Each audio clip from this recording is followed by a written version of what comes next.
What is the last digit of 2 to the power of 2015? To solve this question, we have to use the pattern.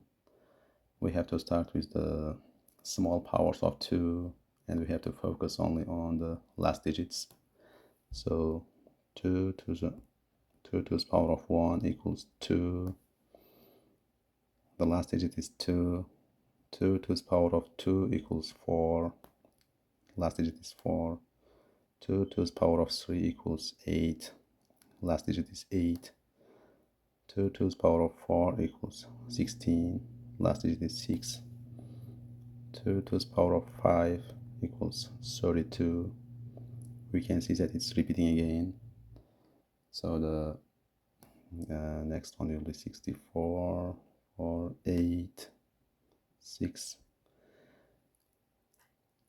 So it repeats every 4 powers, and instead of calculating 2 to the power of 2015, we only need to know where the 2015 falls in the cycle of 4. So we divide 2015 by 4, and it gives us the remainder. Remainder is 3, and that means it matches the third number in our repeating pattern, which is 8.